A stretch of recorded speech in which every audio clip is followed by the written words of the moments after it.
Attention, cette fiction se passe dans le sombre univers de Warhammer 40 000, et dans la société plus sombre encore des Eldar Noirs, ou Drukhari, de cruels pillards se nourrissant de la souffrance des plus faibles.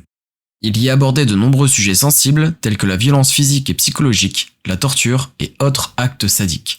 Cette œuvre s'adresse donc à un public averti et adulte.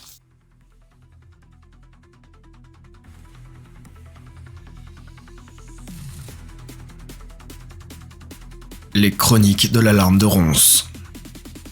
Épisode 4. Dans les ténèbres. Lors du précédent épisode, Sharktan a fait le bilan de ses possessions et troupes, puis a déclaré la naissance de sa propre cabale, la cabale de l'alarme de Ronce. Après avoir maté violemment l'insolence de Gorfak, et en avoir profité pour tester l'essence d'agonie sur lui, Sharktan a donné ses premiers ordres en tant qu'archon. Il s'apprête désormais à explorer les environs afin de s'entretenir avec leurs hôtes, les mandragores.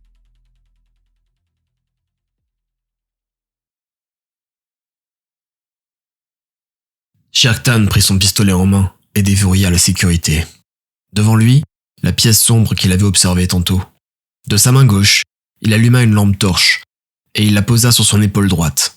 Ce n'était pas comme ces tubes primitifs qu'utilisaient les monkeys, les humains, mais une petite orbe bleutée qui n'éblouissait pas quand on la regardait et qui projetait une lumière faible mais fortement couvrante, largement suffisante pour que la vision supérieure des Drukhari arrive à distinguer les alentours.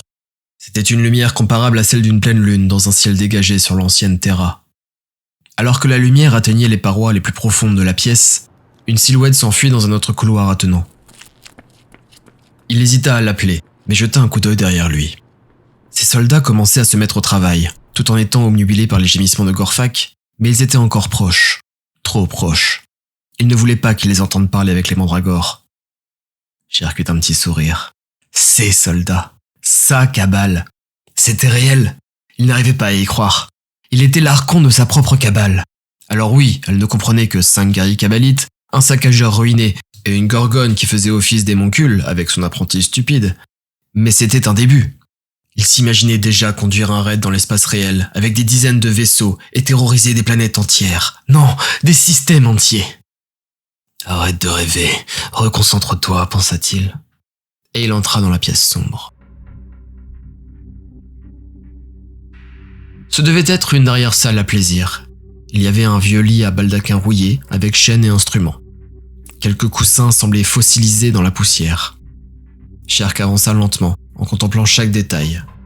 Cela pourrait faire une bonne salle du trône personnel, pensa-t-il. Elle est plutôt bien située, proche de la grande salle. Reste à voir où menaient ces couloirs. Il prit l'un de ces chemins sombres, dans la direction qu'avait pris l'ombre. Celui-ci se rétrécit et se mit à serpenter. Il descendit en s'enroulant sur lui-même. Sharktan avançait toujours le pistolet en main. Il arriva face à une porte. Extrêmement prudemment, il l'ouvrit en poussant délicatement, avec beaucoup de prudence. Elle s'ouvrit en grinçant. Il passa un œil avec une extrême précaution, mais ne vit rien. Il avança son épaule pour éclairer et découvrit une pièce avec une cuve gigantesque en son centre. La salle était énorme, bien trop grande pour se trouver si proche des autres infrastructures. Au centre se trouvait un rectangle de ténèbres pures. Shark avança prudemment et se pencha au-dessus de celle-ci. C'était un trou d'une profondeur inconnue. Malgré la puissance de la lampe, il ne voyait pas le fond de cette cuve. Un gravat se trouvait près de son pied. Il le poussa dans le vide. Il attendit. Rien. Aucun son de chute, ou même d'éclaboussure. Qui sait où pouvait mener un tel trou? Dans la toile, les espaces se connectaient de façon anarchique, et des portails vers l'espace réel pouvaient se trouver cachés un peu partout. Il lui faudrait un véhicule volant pour explorer dans cette direction. Un surf de hélion ou une motojet, car les couloirs étaient trop petits pour laisser passer le saccageur. Mais si cela pouvait mener dans l'espace réel, alors il les fera élargir. Ce serait le comble du luxe, s'il avait son propre monde à piller à portée de portail comme cela. Son terrain de chasse personnel. Il se mit à rêver de proies de toute la galaxie. Shark regarda autour de lui. Tellement d'ombre. Il recula du bord. Il était si facile de le pousser dedans. Il tenta d'appeler les mandragores. « Êtes-vous là ?» Le son résonna dans les ténèbres et dans la cuve. Puis un puissant rugissement lui répondit.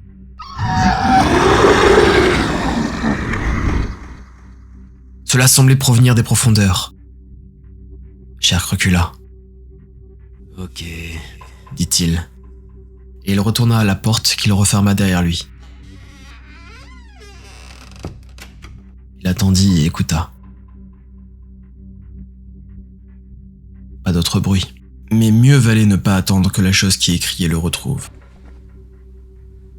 Il fit demi-tour et remonta le couloir. Il y en avait d'autres à explorer, potentiellement moins dangereux. Inutile de s'entêter dans cette direction. Mais alors qu'il remontait le chemin serpentueux, sa lampe se mit à grésiller. Puis s'éteignit brutalement. Il fut plongé dans les ténèbres les plus complets. Et alors qu'il attrapait à tâtons la lampe sur son épaule, il sentit la température chuter autour de lui. La panique commença à l'envahir. Et il se concentra pour garder son calme. La lampe, vite! Un rire glaçant. L'air se mit à tournoyer autour de lui, comme si des personnes le frôlaient en courant en tous sens. Il secoua la lampe et tapa dessus, avec rage, tout en ouvrant désespérément ses yeux en grand. C'était inutile, il ne voyait absolument rien. La lampe grésilla encore. Il la secoua.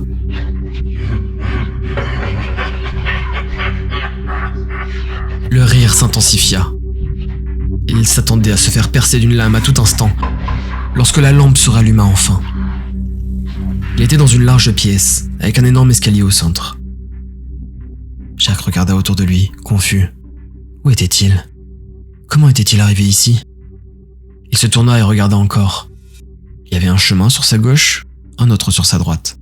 Une double porte derrière lui. L'escalier large prenait l'essentiel de l'espace en bas et se rétrécissait en haut. Il était couvert de moquettes qui avaient dû être magnifiques par le passé, mais qui étaient désormais à peine distinguables du reste du fait de l'épaisse poussière qu'il y avait dessus. En haut de l'escalier, les rambardes s'élargissaient pour entourer de petits balcons.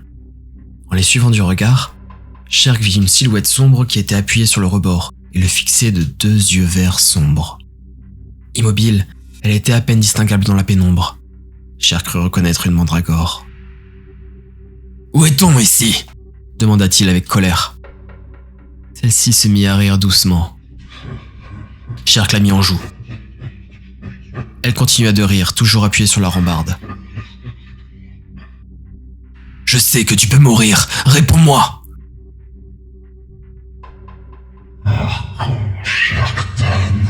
de la cabane de la lampe de ronce, siffla-t-elle. Il eut une soudaine sueur froide qui coula le long de sa colonne vertébrale. La créature se redressa et recula. Sherktan avança pour la garder en joue, mais elle disparut dans les ténèbres. « Montre-toi! Réponds-moi !» s'énerva-t-il. « On est où ici ?» Seul le silence lui répondit. Il jura. Il perdait son sang-froid. Il voulait juste explorer un petit peu et parler avec une mandragore, mais il se rendait compte que l'entreprise était extrêmement périlleuse, qu'il pouvait se perdre à jamais dans les dédales de ce lieu. Il se tourna encore. Fallait-il continuer à suivre cette créature, ou bien au contraire, prendre un chemin tout à fait différent? Où était la pièce avec le lit à baldaquin? Était-il toujours dans le même bâtiment? Ou bien les mandragores l'avaient-ils téléporté de l'autre côté de Comorag? C'était un test, il en était sûr. Les mandragores devaient l'observer et le juger en ce moment même. Serait-elle plus impressionnée s'il continuait de les suivre ou s'il décidait de son propre chemin? Il hésita. Puis il se rappela qu'il n'était pas venu ici pour les impressionner, mais pour les interroger. Les suivre, qu'importe si cela le mènerait directement dans la bouche de la grande assoiffée, était donc la meilleure solution. Alors il commença à monter les escaliers.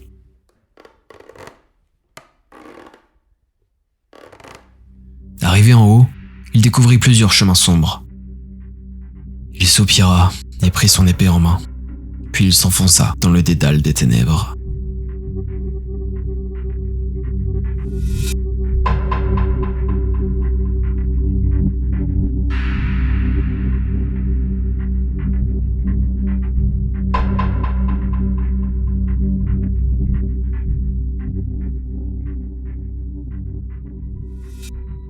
Sharktan avait perdu toute notion du temps et de l'espace.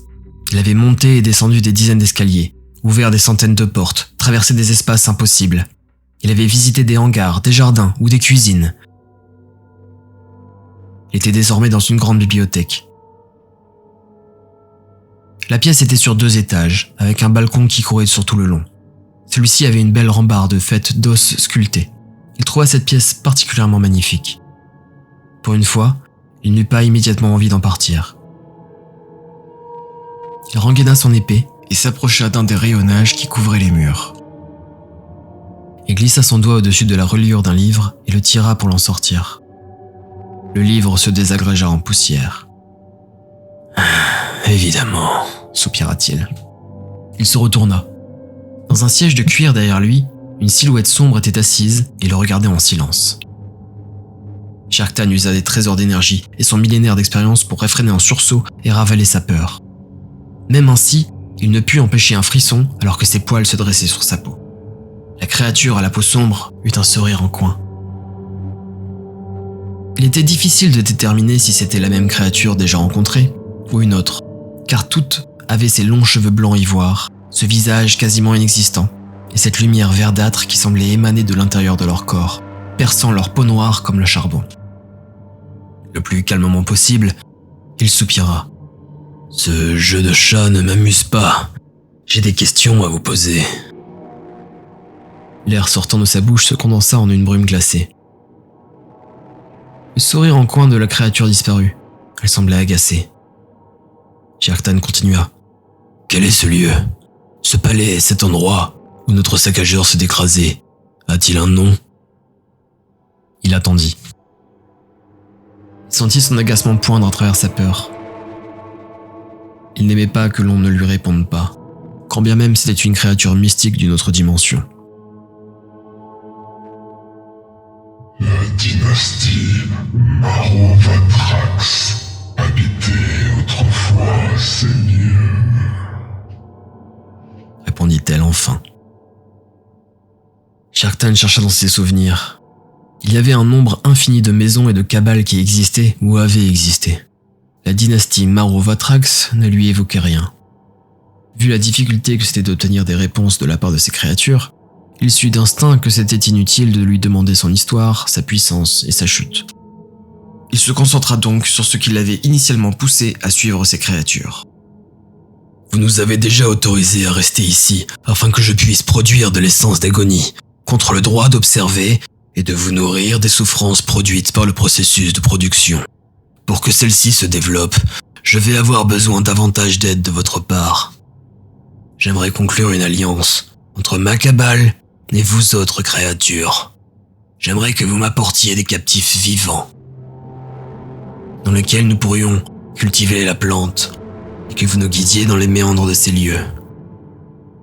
Existe-t-il ici des portails menant à d'autres lieux de Comorag ou dans l'espace réel ?» Shark observa la créature. Elle ne répondit pas. Il tourna la tête et en vit une autre qui se tenait dans un coin. Il regarda tout autour de lui et eut l'impression que dans chaque ombre se cachait une silhouette qui l'observait silencieusement. Il se tourna vers celle devant lui. Elle n'était plus là. Il regarda les autres. Elles semblaient s'éloigner. Il sentit la rage éclater en lui. Il hurla. « Arrêtez de fuir lâchement et répondez-moi !» Pour t'orienter dans les ombres, tu dois devenir une ombre. Lui dit une voix fétide juste derrière l'oreille, alors qu'une griffe jaunâtre lui caressait la joue. Sharktan se figea. La présence derrière lui recula. Il pouvait voir son souffle se glacer devant lui. Il resta immobile quelques instants, puis tourna lentement la tête et regarda autour de lui. Personne. Plus que cette large bibliothèque vide, plus aucune présence. Elles étaient parties. De frustration, il donna un coup de pied dans un guéridon poussiéreux et lâcha un juron. Seul le silence lui répondit. Il soupira et s'assit dans le siège qu'occupait la créature tantôt. De De l'autre côté de la pièce, il y avait une double porte qui l'attendait. Ou bien il pouvait faire demi-tour et revenir sur ses pas. Il tenta de se faire une carte mentale de tous les lieux qu'il avait traversés. Malgré l'intelligence surdéveloppée des Aeldari, c'était un travail laborieux, du fait de l'incohérence des espaces dans la toile. Il était par exemple possible de marcher en ligne droite dans un couloir sans courbe et de déboucher dans la pièce depuis laquelle on était parti. Et ce genre d'absurdité était la norme ici. Cela aurait rendu fou n'importe quel humain, mais pour un Drukhari comme lui qui avait vécu toute sa vie ici, c'était la normalité. Il trouvait les espaces dans le monde réel d'une simplicité déconcertante en comparaison. Il n'était donc pas possible de prédire ce qu'il y aurait de l'autre côté de la porte. Il se leva et reprit son épée en main. Son pistolet toujours dans le fourreau, poussa la double porte. Celle-ci donna sur un énorme espace vide. Il fit un pas et sentit son pied s'enfoncer un petit peu dans le sol. Du sable. Ce devait être une arène. Il s'arrêta. De chaque côté de la pièce, des gradins partaient dans un large arc de cercle. L'arène semblait faire plusieurs centaines de mètres de large. Il semblait y avoir un chemin sur la droite qui menait vers ses sièges en hauteur et dans les gradins. Il repensa aux paroles des mandragores. Pour t'orienter dans les ombres, tu dois devenir une ombre. La lumière sur son épaule se perdait dans la distance.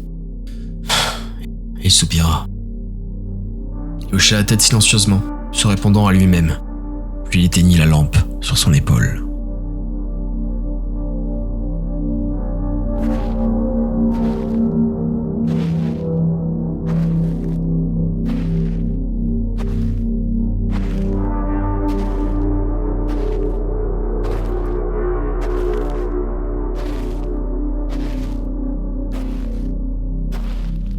Le noir était absolument complet.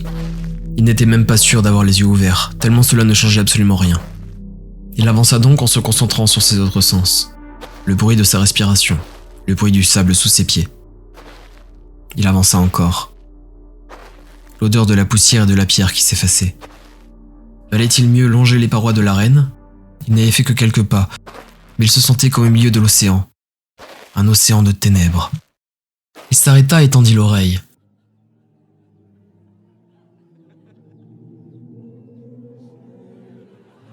Il lui semblait entendre quelque chose de très lointain, assez indistinct.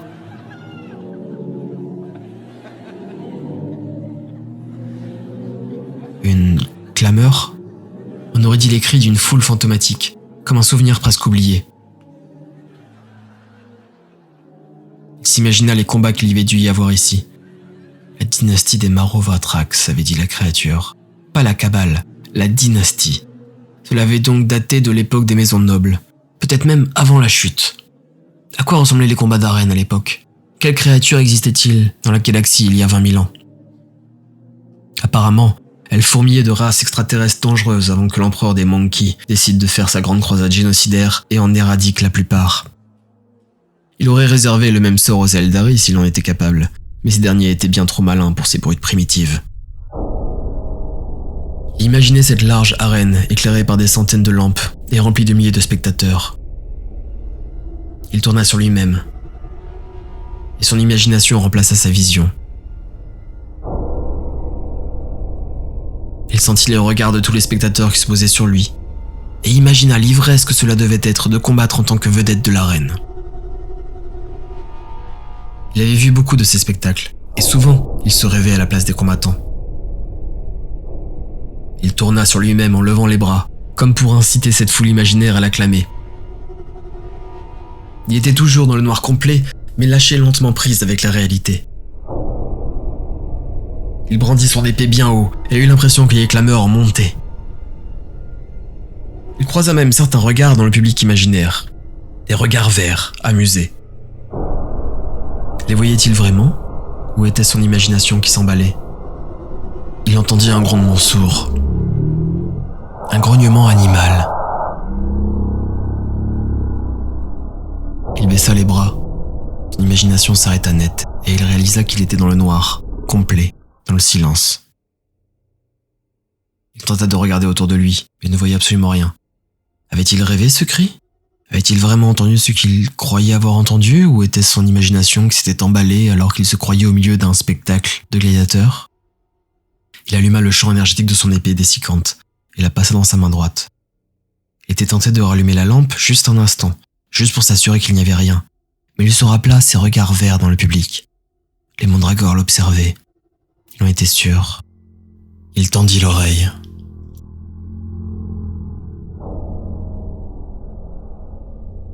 Et il arrêta de respirer.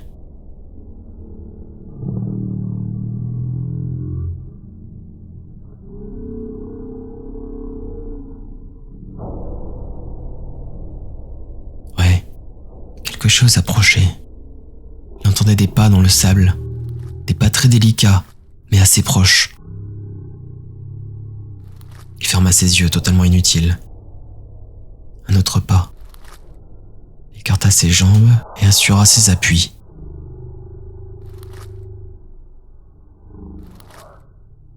« Approche, saloperie !» gronda-t-il avec défi.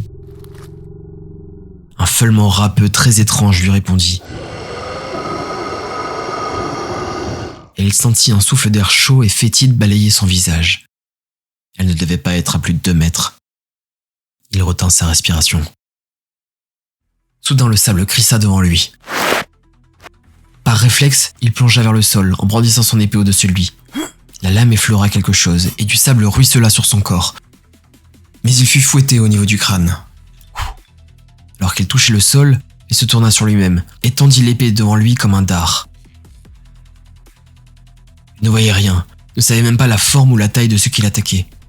Pour l'instant, son seul plan était de pointer la lame dans la direction de ce truc et espérer qu'elle s'empale gentiment dessus. Pouvait-elle voir dans le noir ou bien était-elle tout aussi aveugle que lui? Si elle pouvait le voir, il serait déjà mort. Il sentit du sang chaud couler de son front. Pas de doute, il ne rêvait pas. D'une main, il tâta sa ceinture.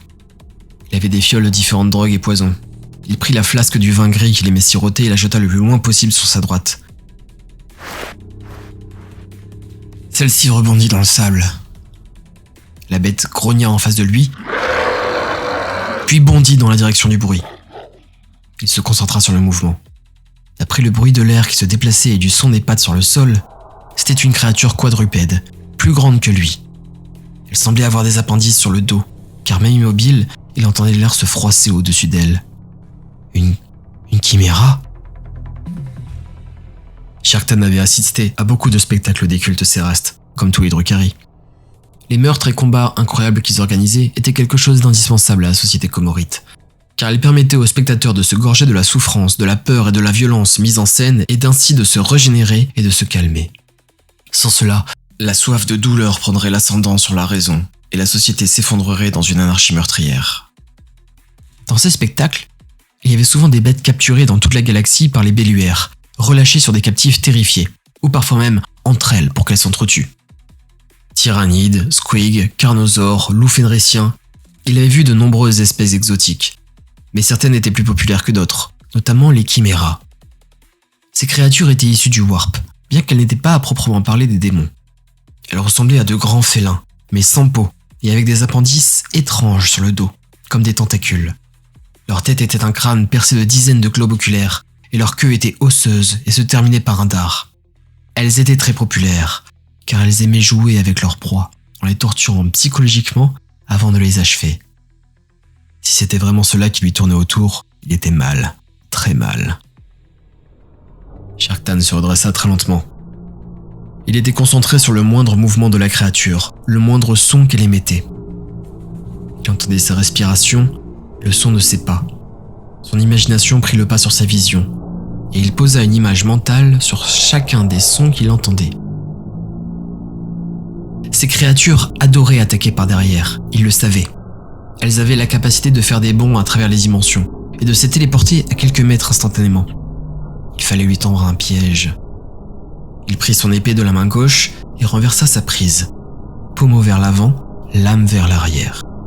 Il sentait la créature qui tournait autour de lui. Il devait l'observer, ou le sentir, comme lui la sentait. Il prit son pistolet de la main droite et le brandit en arrêtant de respirer.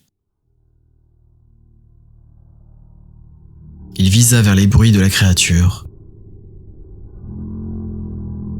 Lorsqu'il se sentit prêt, il appuya sur la gâchette, les yeux fermés. Le bruit de la détonation fut suivi par un cri de douleur et un froissement de l'air. L'instant d'après, il sentit son épaule droite exploser, transpercée par quelque chose. Il ignora la douleur et frappa derrière lui avec son épée qu'il tenait à l'envers, la pointe dans le dos.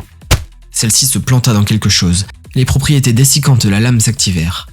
Un cri de douleur et de rage explosa derrière lui et mourut aussitôt alors que la créature se transformait en poussière. Il se tourna et enfonça plus encore la lame dans la bête. Alors qu'elle s'écroulait par terre, il lâcha le pommeau et se tint, son épaule droite broyée. Ses doigts touchèrent la lampe éteinte. Il la ralluma. C'était bien une chiméra. Son épée s'était plantée droit dans la gorge et tombait maintenant au sol alors que tout le torse se transformait en une poudre grise. Il semblait l'avoir également touché vers la queue avec le tir de blaster. L'épaule de Sharktan était par contre ruinée, sûrement transpercée par l'un des gros dards qui terminaient les tentacules qu'elle avait sur le dos. L'agonie et les souffrances de la créature avaient suffi à arrêter l'hémorragie, mais il lui faudra du temps et que quelque chose souffre énormément pour qu'il récupère une épaule en état de marche. Les os avaient été brisés en plusieurs morceaux, il le sentait. C'est alors qu'il entendit gronder autour de lui.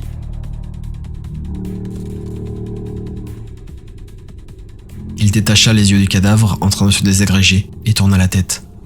Dans les rivages crépusculaires de sa lampe, à la limite des ténèbres, il vit une tête osseuse avec une dizaine d'yeux émerger, une longue langue bleutée goûtant l'air.